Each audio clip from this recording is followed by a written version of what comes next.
Hi, I'm Mike Sibley, leader of the James Moore manufacturing team. On this episode of More on Manufacturing, we're joined by Marie Monet, James Moore's Director of Business Intelligence and Data Analytics. Prior to joining James Moore, Marie was with NextEra Energy, Florida Power and Light, as a director in their tax technology group with a focus on implementing tools and technologies to support the organization in the areas of process automation and analytics. She has worked with organizations in a variety of industries from manufacturing, technology, energy, and healthcare. So on today's episode, we're actually welcoming Marie back. She was with us last year. We took a real kind of a light dive into it prior to that. On this episode, we're actually going to take a deeper dive into the world of business intelligence and data analytics and how having this information really at your fingertips is critical to your business success. And really, as we dig in a little bit further, Marie's going to show some actual data analytics, some charts and some other things on how you can have this information at your fingertips. So perhaps viewing this on a phone or a small tablet may be a little bit difficult, but at any point you can always take a bigger look at it on your computer screen. But at any rate, let's welcome Marie in, and why don't we jump right into kind of bring us back first, remind us what this even is, what business intelligence and data analytics is. Big word, and big bunch of words there. So let's talk the basics. It's a very long title. It's a tongue twister. So basically, Mike, thanks for having me on again. Time flies when you're having fun. I can't believe it's already been over a year, but I'm always excited to talk to you about data and analytics and business intelligence. And basically, simply said, it's just enabling businesses to use the data that they already have to make better business decisions, to be more informed on what's going on within their operations, and be able to become more strategic based on historical information. And then we're getting into some really exciting sort of future-looking predictive type of analytics. So it's just using data to make decisions. That's all. Maybe expand on a little bit, but like you said, data they already have. I think that's probably the thing that maybe a lot of organizations, manufacturers may or may not. I know in the manufacturing world, data is just so important. And I think one of the things to really make sure everybody understands is oftentimes there's a lot more data available than they might even realize, I guess. Yeah, I think people fail to realize sometimes that data is really one of their biggest assets, right? We don't really quantify it. It's not showing up on the financial statements per se. There's no line item for, data information on your assets, but it's huge because it really does provide a window into what's going on operationally to determine is your organization healthy. And I think people fail to realize just how much data is at their fingertips because sometimes, right, systems don't talk well to one another, or it's hard sometimes to get data, from the front end. You're running 800 reports, you're trying to reformat them. There's a lot of technology out there today that enables us to kind of go into the back of a system or the back of a cloud-based solution to pull information out. And then, we have to do some data engineering sometimes to make it make sense and to standardize across different platforms. But I think that's just a big gap. People don't realize how much of an asset they have until they start to, peel back the onion, and then it's just, pretty impressive, I think, what they find. Yeah, I think that's one of the things that really impressed me. A lot of accounting systems, inventory systems, they all use a pretty basic database setup usually in the background that's actually very accessible in most situations. And it's being able to take that. And I think that's one of the things I want to make sure that everyone understands first and foremost is that any set of accounting systems is just backed up by a database. And it's a matter of understanding how the database is set up so you can get what you need out of it.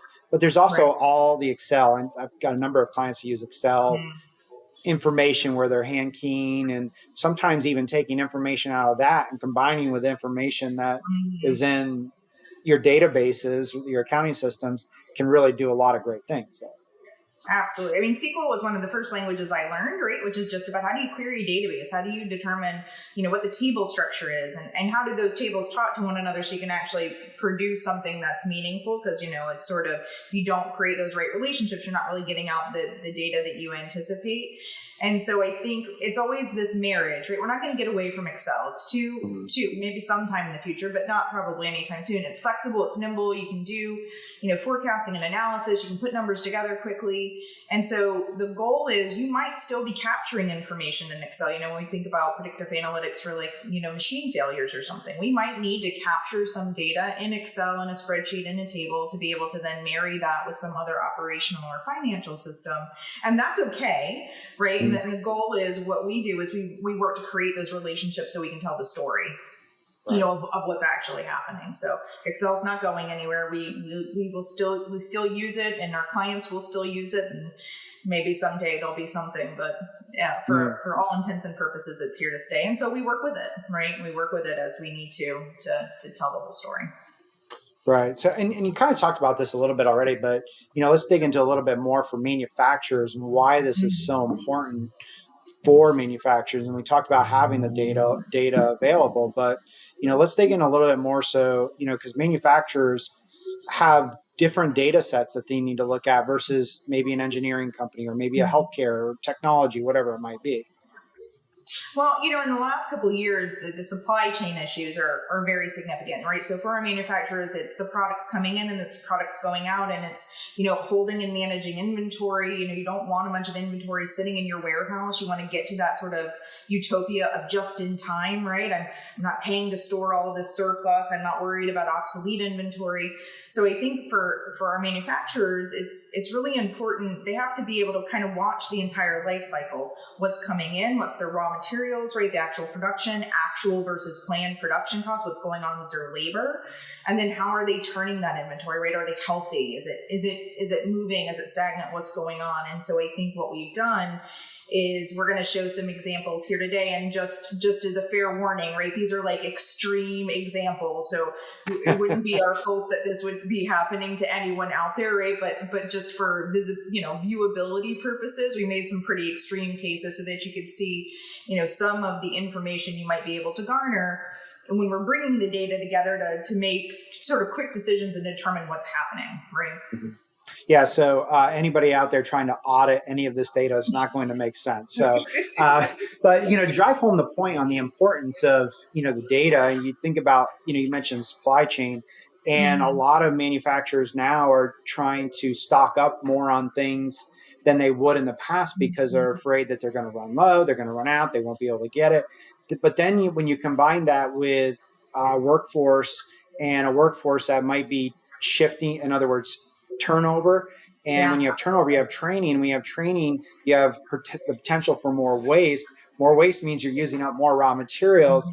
And so all of this comes into saying we need to be able to make sure that we can put our fingers on what exactly is happening as fast as possible so we don't run into, so we can mitigate any of those kind of problems in that example. So, to me, this drives into all of those issues even more so, and now even more important than ever. So I guess why don't we jump into some examples that you've got for us.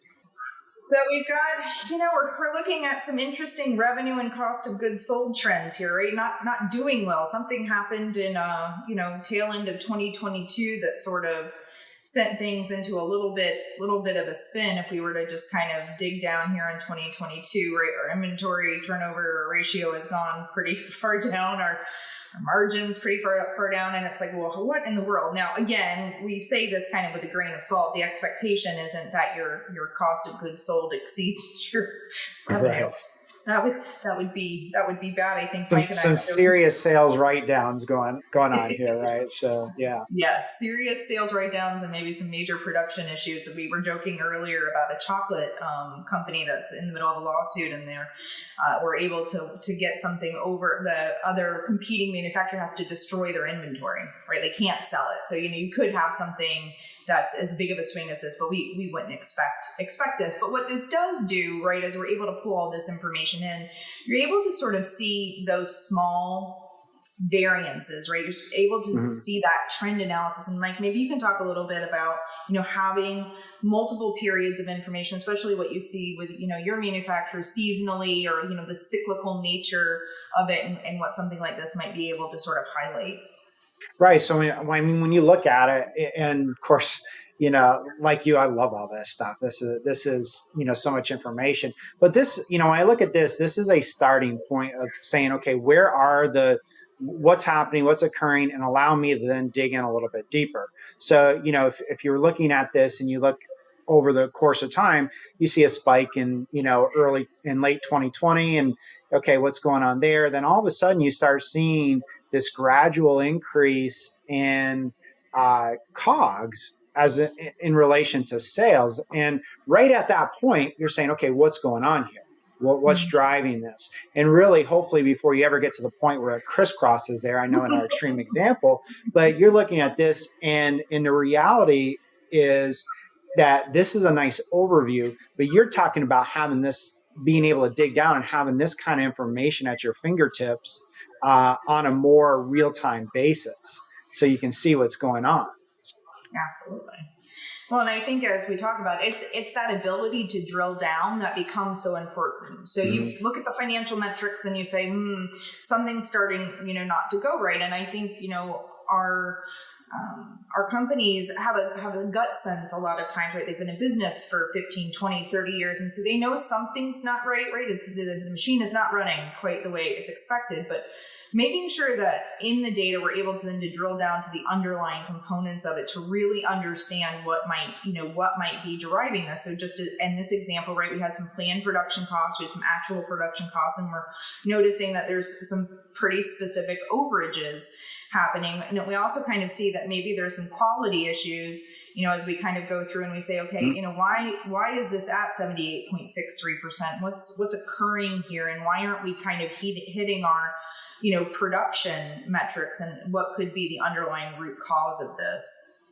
Right. And I'm thinking, as I'm looking at this stuff, going, from a manufacturing standpoint, your biggest costs are going to be generally your labor and your raw materials, right? And so if either of those things are going off in a wrong direction, you're going to want that information as soon as possible. And I think that's the thing here is this type of chart, any of these kind of charts can be reorganized however we need it to be, but it can be whatever interval we want it to be.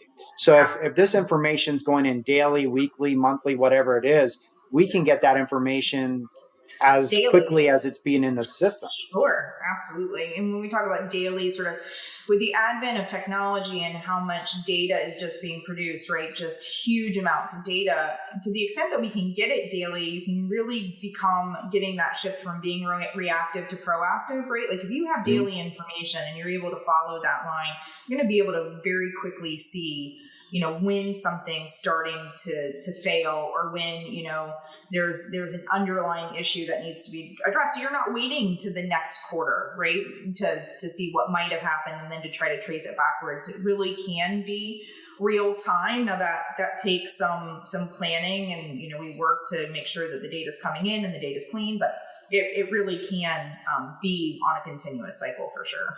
Well, and if you think about what a lot of manufacturers have available to them, they wait till the end of the month. The end of the month gets closed out, and then hopefully sometime between 10 and 20 days on a, in a good situation, they're finding out how did the previous month go. And, then you start realizing, oh, our cost of goods sold, what happened to material costs this month? And I would rather see those. I would rather know before you get to the end of the month that, hey, we got to address something right now. We're seeing it go off, or we're seeing our labor, or we're seeing other quality metrics that they may be logging from, the quality control process, labor going up, waste going up, those kind of things. And to me, that's the magic behind all this, so to speak, is that it gives you what you need to know when you need to know it. And to me, I love going back. If we go back just a second to the first one that we were looking at, to me, when I look at this, I'm going, okay, this is the high level. The high level can be any number of things. And you start with a high level and you say, okay, inventory, things are in the green. Okay. And then once you start seeing something go off, so you don't need 45 charts every single day, because you can get the alarm system set up to be able to say, hey, something's going off the rail here. And then you look at it. Right. It's working with our clients to understand like what is their key performance indicators, right? Like what are their metrics? What are they looking at to determine whether something is to your point, going off the rails, right? And let's catch it when it's, 2% over instead of 25% over. Is it labor? Is it due to a training issue, or is it material costs? And maybe they have to go back and work with their vendors to try to get those material costs down because there's issues there. So I think to your point, being able to catch it more real time is pretty critical. Right. So I think you have some other, another one where it digs down even deeper. Yeah, I mean, Yeah. I think when we think about, manufacturing, and we think about, what is critical here, it's, do we have late deliveries? How are we? How many days late are we on, specific end products? How many incomplete orders do I have? Is that trending upwards? Again, we did this very simplistically, but we work to create visuals that are meaningful. But let's say, for instance, I had an expectation that this was, something's not quite right here. My actual production cost has exceeded my planned production cost, and I'm able to sort of bifurcate this by team, right? It's my yellow team that's responsible for this product. And I'm kind of looking at my employee count, and I notice here I've got an anomaly, right? I've got an outlier. So what's happening here to employee 1058 that's causing this sort of degradation in performance? Maybe it was, to your point, it's a new employee, right? And so we've got a potential training issue. Or perhaps this employee's been out and it's been ill, and maybe we need to look to our other teams to sort of shore up what's going on there. So I think to the extent that we find out what those metrics are, and then we work backwards with our clients and say, do you have the data available? Because sometimes you might not be collecting the data, but it's an important question you have to answer. And so we can work to determine, okay, how are we going to start to collect this information so we can answer these questions and monitor these things? But I just think this gives you sort of that initial entry point into finding out, what's happening, and to be able to pinpoint it, right? Because you might just be like, we have some general employee issues. Okay, well, which ones and why? Is it related to a specific product? Is it related to a specific process that's happening? Because maybe you do have training issues, and I think you've seen that probably a lot. I mean, I know that I've seen it kind of across industries in the last 2 years, right? It's hard to keep talent, retain talent, keep and retain the same thing, but find it, right? And train people up. And it's just kind of a constantly moving cycle. I don't know if that's happening a lot with your client base. Yeah. I mean, you definitely see it. And when you have that, there's all these hidden costs, right? When you have turnover, when you have training, when you have there are hidden costs that are associated with that. And so being able to drill down and to your point, sometimes companies just don't have the data available at that point in time. But sometimes it's really easy to make changes. Simple changes can capture data. You think about payroll, for example. It may be just a matter of assigning people to a department, for example, and then looking at things that way. There's certainly ways to do that, to capture. And the other thing that comes to mind is a lot of manufacturers, obviously, looking at lean and how they're able to move things through their processes. Having the right data is one of the critical factors to know what your throughput is, where how you're measuring against what your expectations are, things like that. So this having this kind of basic data available for the not only management, the production team, even I've seen plenty of pretty sophisticated manufacturing companies where you walk in, they've got TVs up on the wall and they're measuring how much is going through there. So everybody, it's complete transparency to every person on the floor, how they're doing, where things are getting held up. Because one of the things you often want to know is where's our backlog, where's our everything backing up to, right? Something is getting in the way of pushing out, and this can help identify those things. Absolutely. Right. And then you can determine, what is that root cause issue? Is it a raw material issue? Is it to your point, an employee issue? Is it a machine issue, right? Like you have a machine that's constantly breaking down. What is it that's causing that? And I'm going to show something else here. I'm going to stop sharing for just a second so I can switch screens. But I think one of the things that we talk a lot about is, I hate to say this, but we're human, right? We're human, and that means that we only have so much capacity to draw correlations, figure out, what moves things. And I think what the advantage of having this data centralized is then we can start to use the machines, right? I feel like I'm like Terminator. Start to use the machines to be able to sort of piece out those, I call them like the golden nuggets of information, right? And these insights, because we can only go through, listen, our brains can only process so much. Let's be honest. I'd like to pretend that, I can figure everything out, but I can't. And so let me just kind of walk you through this. Here's an example of these aren't visualizations we've built, right? It's not visualizations we built. We didn't even pull this out. This is machine learning. This is going through, it's looking at the underlying data, and it's trying to draw conclusions based on the data, right? This item here has noticeably more runtime per item than the rest of the items. So then maybe I need to go and need to dig into that data. These two areas have, more amount of incomplete products. Okay, well, maybe I've got something going on there. This isn't even us training it how to read the information. It's just going in and truly pulling it out to determine, to give information, which might provide then sort of, like I say, like a pathway, right? It provides sort of like a glimmer of, oh, maybe I do need to go look into that. Maybe there's something there that I'm not, recognizing or realizing. Yeah, that's pretty interesting, because that gets you into things you're not even thinking about at that point, like you said, and now it's popping up. And of course, you start putting these correlations together, and then, it gives you these insights into stuff that you can do something with. Maybe it doesn't mean something to you in your particular situation, or at least maybe gives you a warning.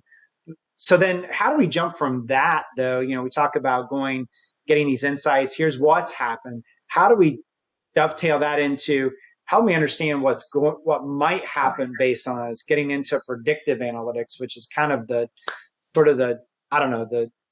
greatest piece of having all this data, is saying, okay, with this, where are we going?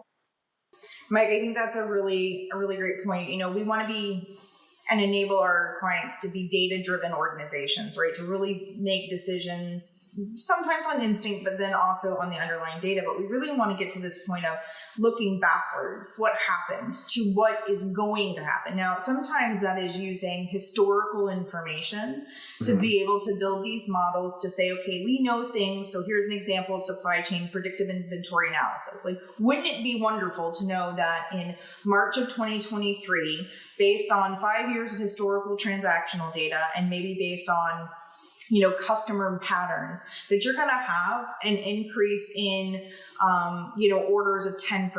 If you can get ahead of that and you can ramp up your production cycle, like, what does that mean from a revenue standpoint? And I'm sure that's things that you've seen, right? It's being able, and I think some of this, again, goes to, there's like a hunch, like, oh, for the last 5 years, this happens, right? And so we probably need to increase by this amount.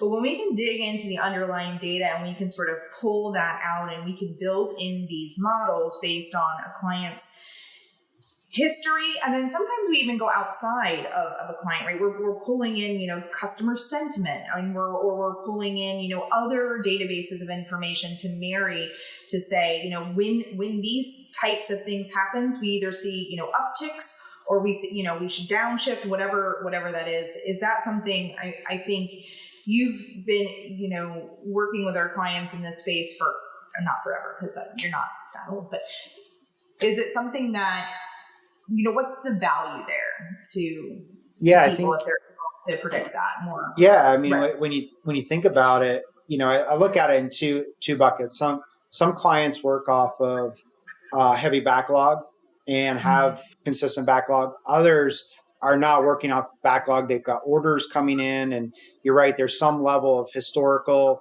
So if you take, orders coming in and not necessarily a straight backlog per se, the questions that come to mind is, okay, what kind of seasonality? How have the increases? What are the trends? And then you pull into that, what happens during timeframes with things like pricing on steel or aluminum or other things that are subject to kind of fluctuations in prices.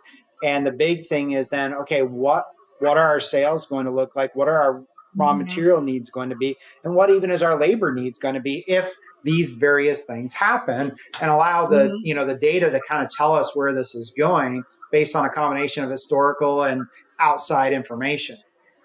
Sure. And then when you look at it, companies that have substantial backlog, okay, well, here's the backlog. What kind of raw material needs am I going to have? What kind of labor does this require?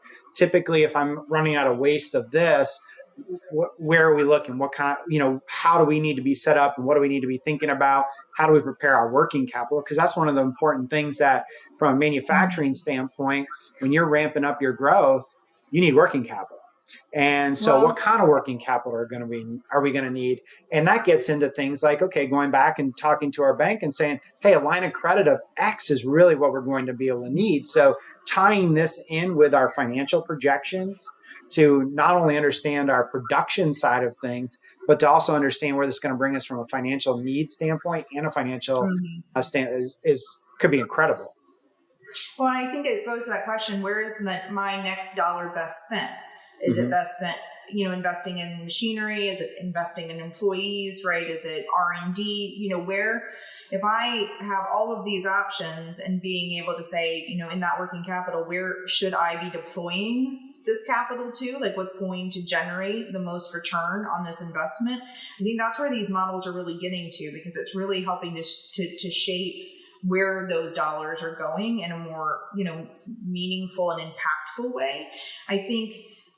I hate to say that sometimes people are just really good at guessing, but it's true. Some people are just really good at guessing. And let's just say that that's their ability to they're running their own predictive, model in their mind's eye about, where things should be going. And they can be very successful in that. But I love to have the data behind it to prove it out, right? Or to highlight or uncover areas where, it might not be so obvious to people or, to our leadership that that's really where we should be, focusing our efforts. Well, I think you brought up a great point when, we talk about labor a lot and we talk about raw materials, but when you talk about equipment and you start looking at, okay, what kind of machine hours are we going to need to be able to process the throughput to get to that level of sales? Do we have enough machinery? Do we need to look at a second shift or a third shift possibly? What are those kind of things? Because if we don't have enough machine hours and availability within the time frames that we operate right now, then we might be in a stuck position as well. So pulling this in to say, okay, do we have the resources both from a labor hour standpoint, but also machine hours? And that can't be forgotten, because I think a lot of times, when companies are looking at projections of revenue and all that, kind of saying, okay, this plus 10%, or we're going to go up by, but not necessarily looking at, okay, what is the type of product that's driving our growth? What is the need for that type of product? Because you could have a product growth that has some special machine requirements, some welding, some labor usages, other things that we just don't have capacity for, and we need to actually plan for that. And if we think that's coming in March of next year, that means we got several months to start really preparing. So how do we prepare at that? How do we use this data to start preparing for that? And to use that to make sure that we don't get in. I've seen plenty of companies run up and then run right into a wall because they cannot produce anymore. And then the backlog starts happening, and you get customer complaints, you're missing order deadlines and all that kind of stuff. So this could be incredible. I think that goes to predictive maintenance as well. So I think, building out those models where we're able to help guide companies to take those, repair logs and say, machine A historically goes down the third quarter every single year because, you aren't doing, these key things to ensure that it's, continuously running. And sometimes we're able to bring in that data so that it can, again, we're trying to get to proactive instead of reactive. We don't want it to be down for 2 days, right? While we're waiting on a technician to repair it. We want to try to get ahead of it, be proactive about the repairs that we're making because we see it, right? It'll be in that data. And sometimes that comes, again, from an employee who's been there for 15 years. And it's like, oh, it's coming again. Like, I hear that noise, right? Like something's not, working correctly. But we can also use the data to highlight that and help companies, stay up and functional longer and, just be better overall. Yeah. Well, Marie, thank you so much for going through all this. It's a lot of information in a short amount of time, but I think seeing the visuals gets us to really understand, just the power, especially when you get into some of the machine learning stuff. I mean, that to me is like a whole nother level of crazy that, with having that kind of data. So thank you so much for joining us today, and appreciate you being on the show. Absolutely.